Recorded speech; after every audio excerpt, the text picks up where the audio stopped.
Alright everyone, this is Stammeron and welcome back to the channel that's all about stammering, stuttering and everything in between. And welcome to 2021. We made it. This is the first video that I'm recording in 2021 and it's amazing to think that later this month this channel will have been running for a year. And I feel like I've done a lot in my first year and I'd love to do even more as we move into this year. So I'm excited and I can't wait to get started. And for this video, like the first one that I'm recording, I want to talk about anticipation. And this video was inspired by a video I saw recently by Sweet Anita, who is a streamer and YouTuber who has Tourette's syndrome. Tourette's syndrome is a neurological condition which is characterized by repetitive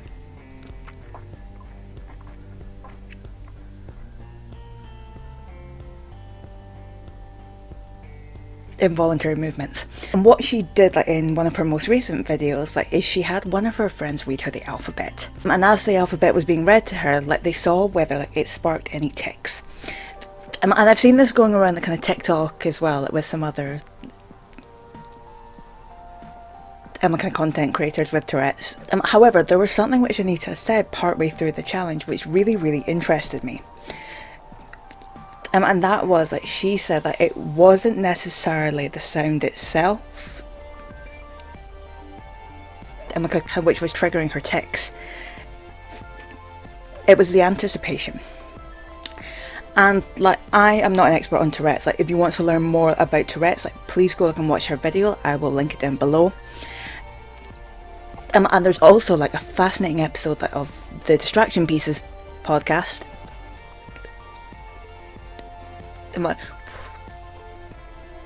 that was hosted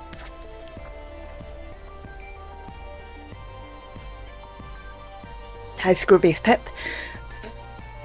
who is a person who stammers, and he was talking to a Jess Tom, who is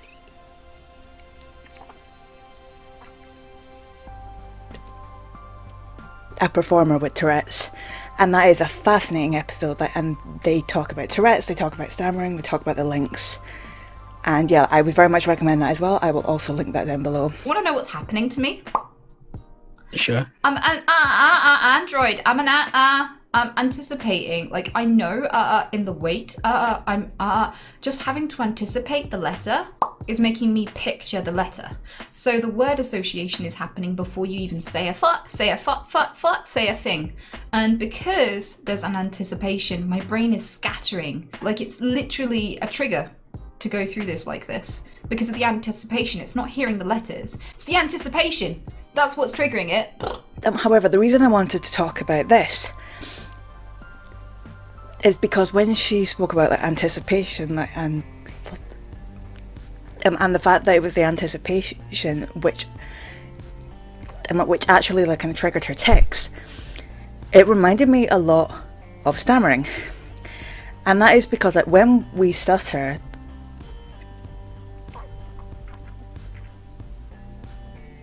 we very often get a sense of anticipation. And quite often that anticipation seems to trigger our stammer to come out. And an example of this for me is that I find it really hard to answer the phone. And that is because when I pick up the phone and say hello, it doesn't always come out. And this is because I know that hello is one of the words which I might stammer on. And by the very act of looking at the phone when it rings and going, oh no, I'm going to stammer, I think I psych myself out and I'm more likely to stammer. And this is a phenomenon which has been studied. There have been papers written about it. There is evidence to back up the fact that people who stammer do experience this anticipation. And there's a famous quote by Charles Van Riper, who was a person who stammers and a speech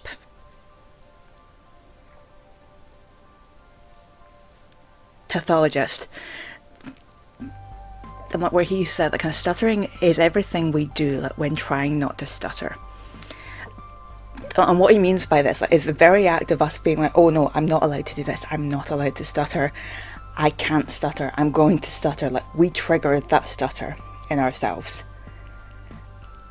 And this, I think, is definitely true. The more we psych ourselves out, and the more we believe, firstly, that we're going to stutter, and secondly, that we're not allowed to stutter, it's going to be more likely that we are going to stutter, because it's going to tie into the psychology and trigger that. And I just thought it was really, really interesting, from my perspective, that there's another neurological condition which kind of has a similar effect. And where Anita's tics are more likely to be triggered if she's anticipating a sound coming which may trigger one of her tics. We are also more likely to stutter if we're approaching a sound or a word which is more likely to make us stutter. And it kind of becomes a self-fulfilling prophecy in that way. And this is something which has really, really interested me for a while. And it's a mindset that, as somebody who stutters, it's quite hard to get out of. If you're going around a room, for example, and people are introducing themselves,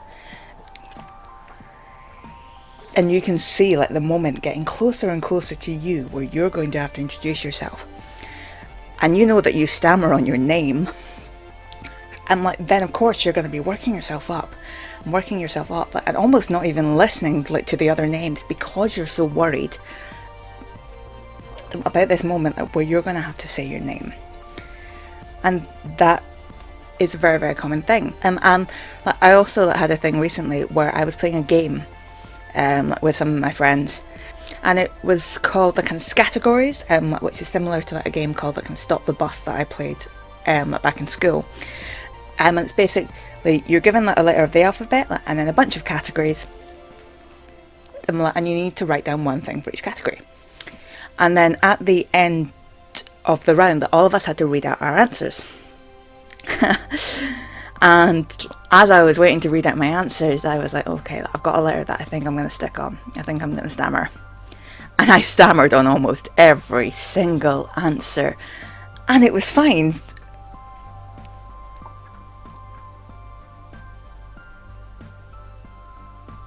Because I was on a call with people who are my friends and who understand and who know. However, that did not stop it from being annoying and slightly embarrassing when it kept happening.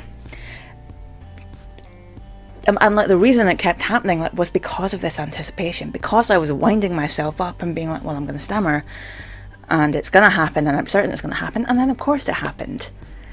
And it's one of these things that is really hard to kind of get out of the mindset of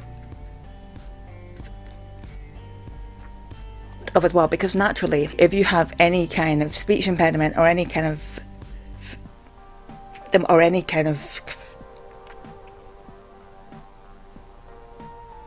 condition which can be triggered, then of course you're going to be looking out for those moments where it could be.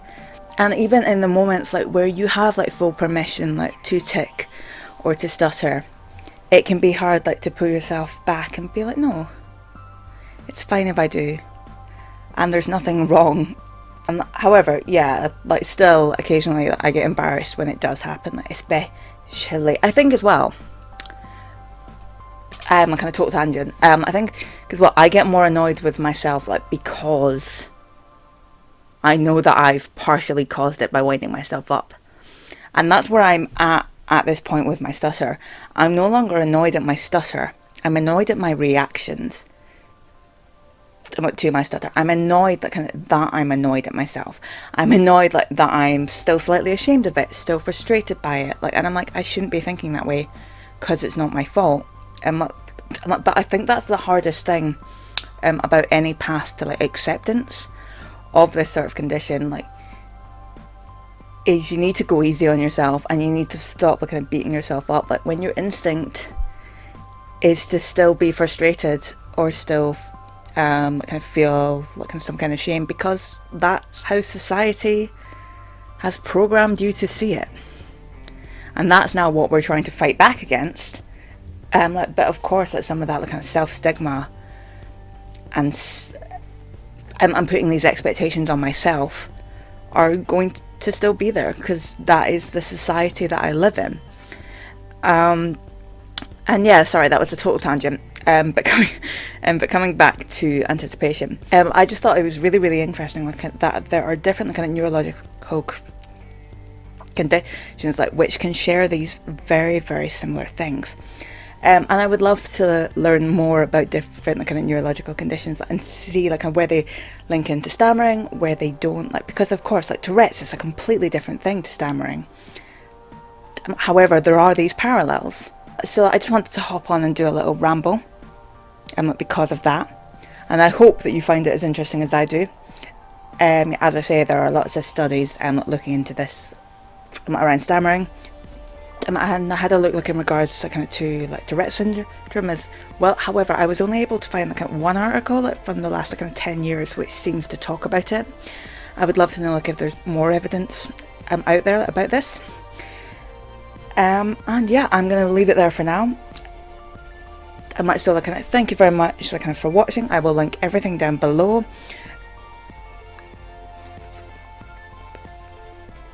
And I will also link all of my social medias below, so please come and follow me on them. If you could please leave a like if you like this, leave a comment if you'd like to join the discussion, or if you have any ideas for anything else I could talk about. And